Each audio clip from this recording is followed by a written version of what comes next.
Hey, Stage Warriors. This is Don McGrath, co-founder of Speakers Pathway Coalition.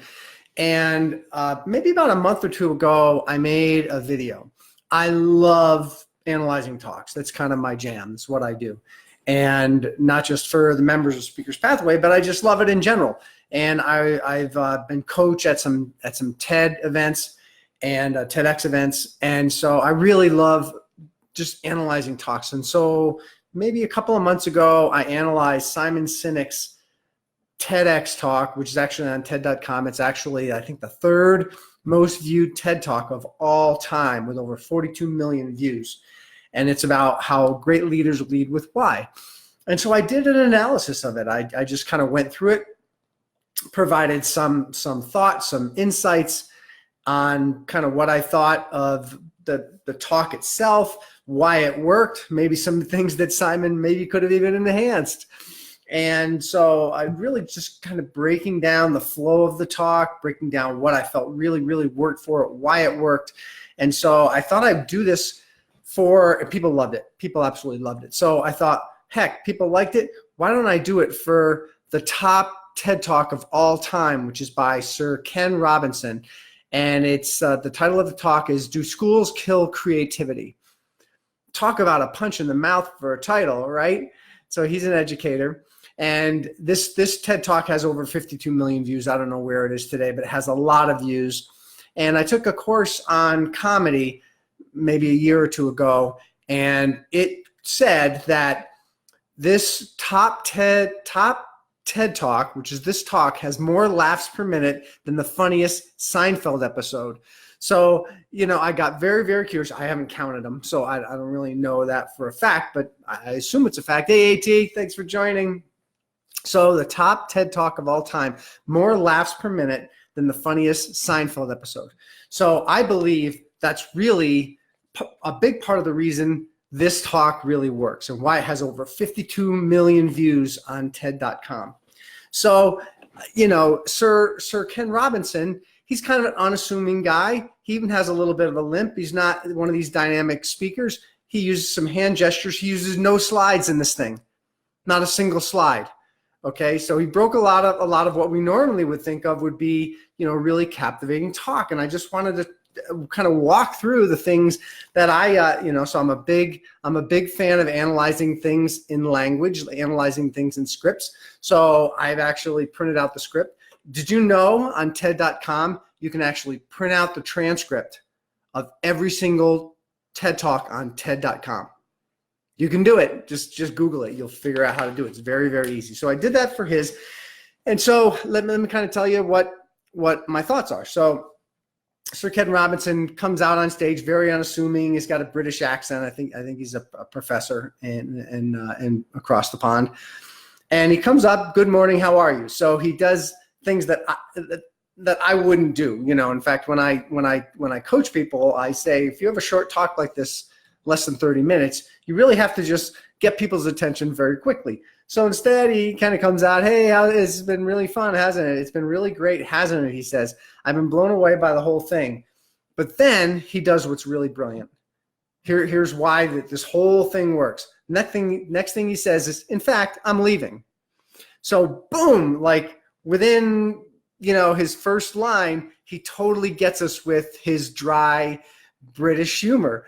And so that just kind of gets you. It smacks you right in the face with humor. Okay, in fact, it's so good, I'm leaving. And he starts talking a little bit about education. He's an educator. And so he really loves it. And he starts talking about educators in general. And he says, if you're at a dinner party and you say you work in education, well, actually, if you're an educator, you're probably not invited to a dinner party. And he said, if you work in education, you're probably not even asked. And if somebody does happen to ask you that and you tell them, you see their eyes roll back in their head and they think, "Oh my God, why me?" So he just humor. And I can't do it justice. I can't do the execution of this justice. So you really have to go on TED.com, watch this talk. You'll see the brilliance. He's like a stand-up comic. His timing is absolutely impeccable, and people are laughing like crazy. You can kind of even see in here. It says laughter, laughter, laughter, laughter, laughter. this is the big reason why this talk really works. And he goes on to do more of the humor. He says, but if you ask someone about their education, they basically pin you to the wall and start talking about their education. But then he gets to the point, and he says that, if you think about it, children starting this year in school are going to be retiring in 2065. And he says, we have no clue how to educate these people who are going to be retiring in 2065. There's just no freaking clue. And despite all the experts that are there at TED, he calls people out. He says, despite all us experts being here, we have no flipping clue how to educate them. And we have no idea. And he says, I think this is extraordinary.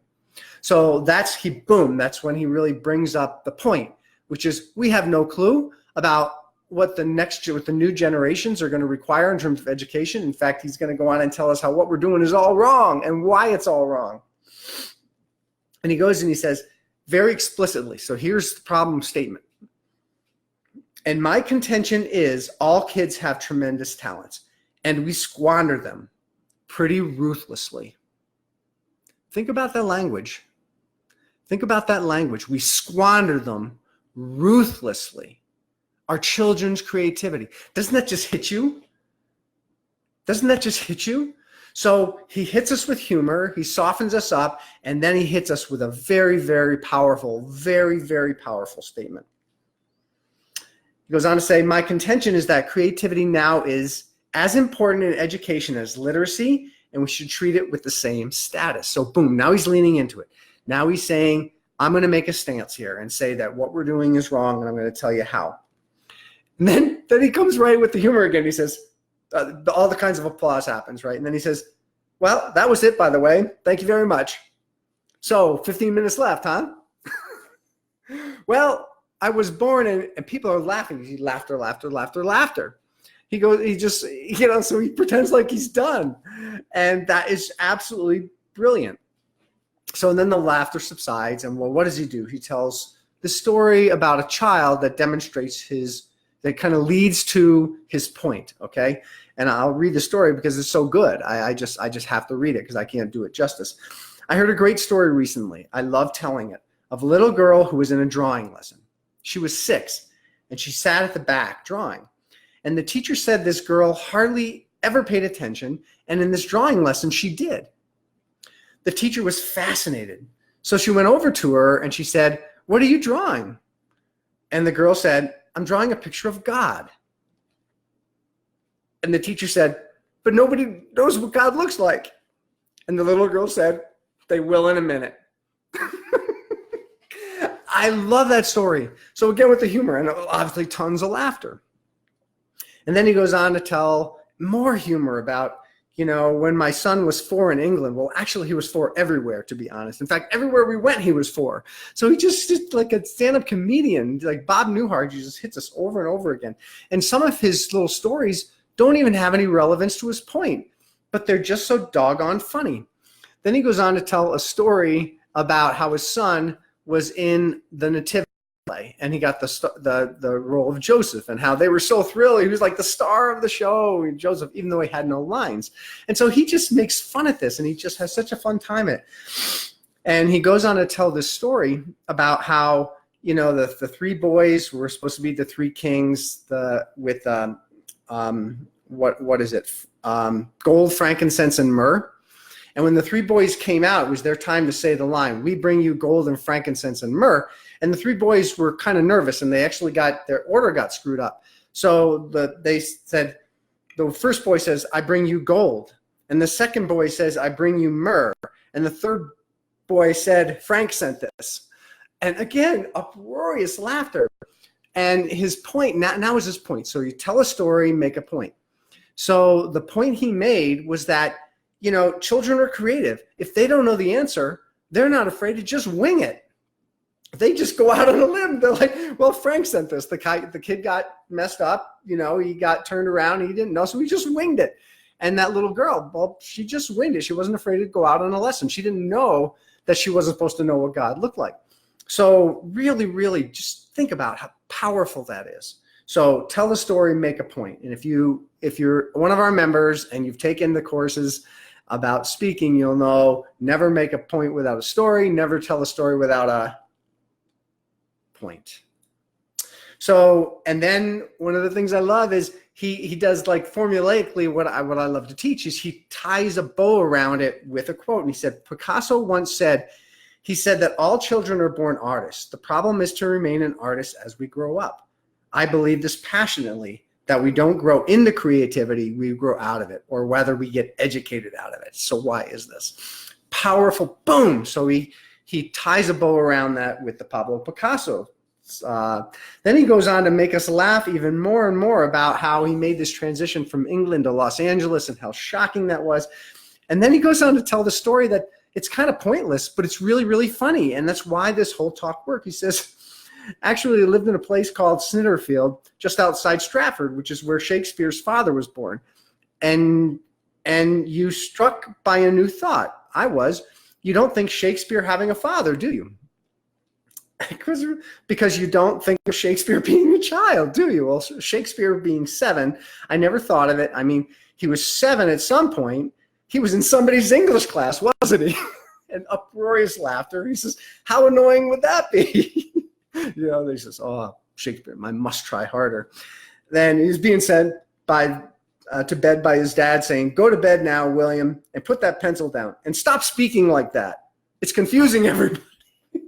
So he just goes on and on with the humor. And he goes on to just tell really, really funny, funny stories.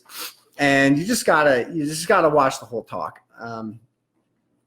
But then he talks about how why we structure education the way we do it, the math and the sciences at the kind of most important, and with some of the arts kind of towards the bottom. They're always the ones that get the funding cut, right?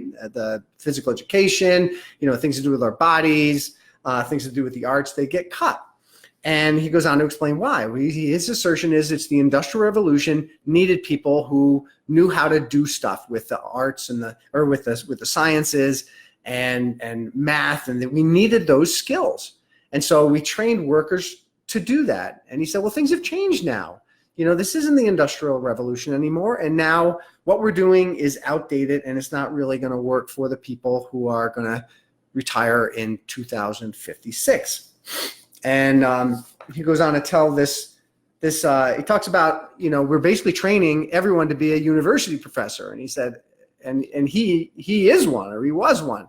And he said, well, university professors live in their head. And he said, basically their body is just a way to get their heads to the various meetings they have to go to, that with a total disregard for fitness, for the things that our bodies need, besides just you kind of being a transport for our brains. And goes on to tell some amazing, amazing stories.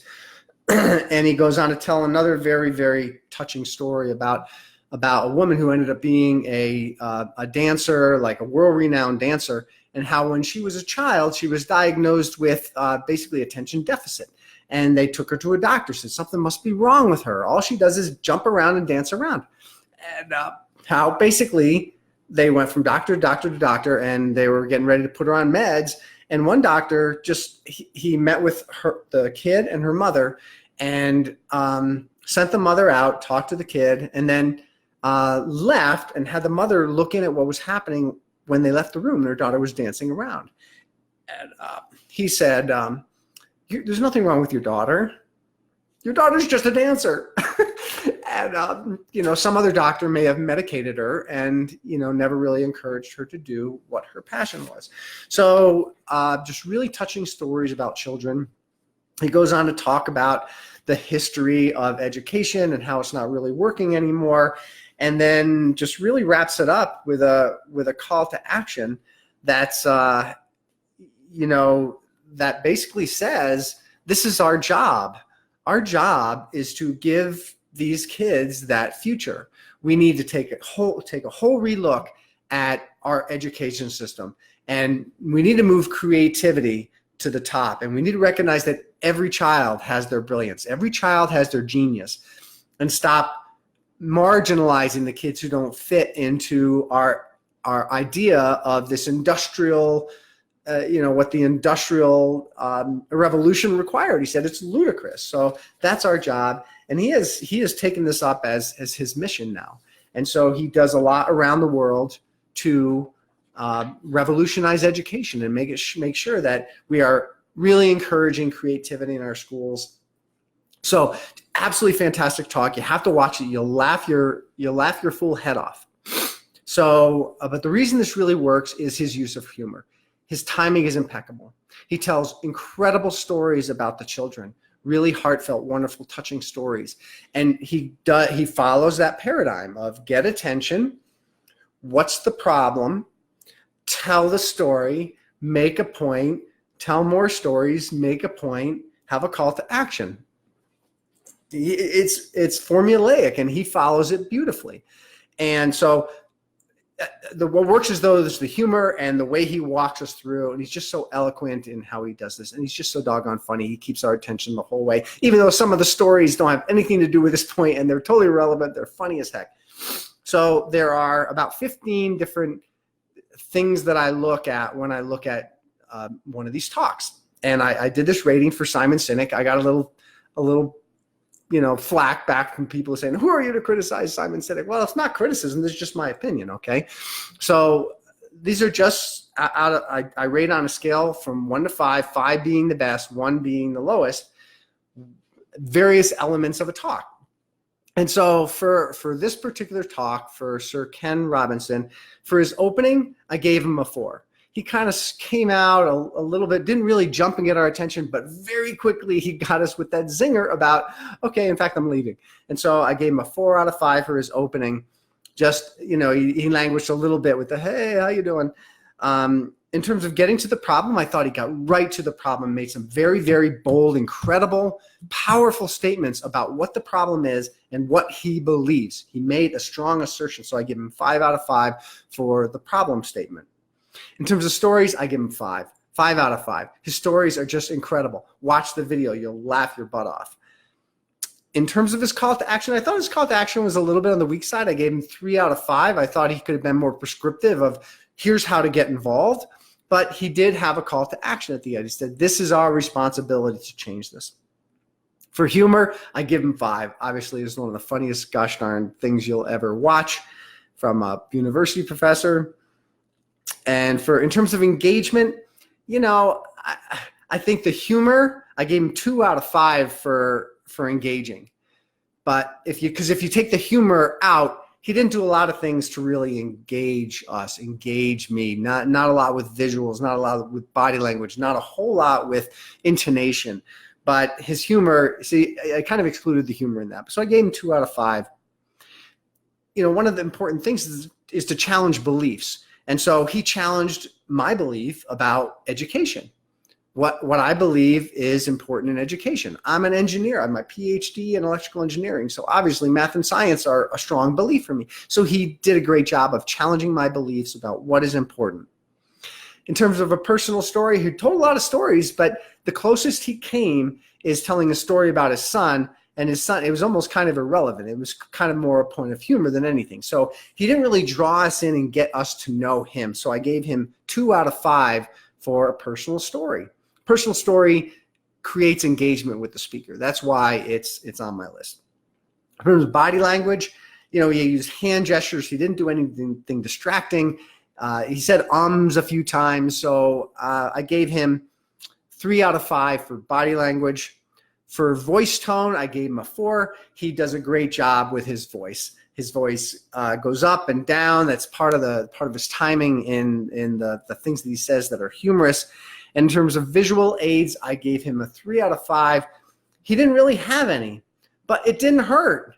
Okay, now it didn't work to enhance his talk, but it didn't hurt anything. So I gave him a 3 out of 5. Well, I hope you found this useful. I really would encourage you, go watch this talk if you haven't already, and then watch this video of kind of me walking through the talk. I think it will help you to understand some things about your own speaking and why this talk really works, and maybe some of the things that he could have done to make it even better, bring it to A+ up to, who am I to say a talk that has over 52 million views could be better? But, there are some things technically from an analysis standpoint that he could have done more effectively. All right. Well, this is Don McGrath. I hope you enjoy this. I hope you got something out of this. And I hope this really helps you to think at a deeper level about talks that you watch and your own speaking. All right. This is Don. Take care, Stage Warriors. Peace out.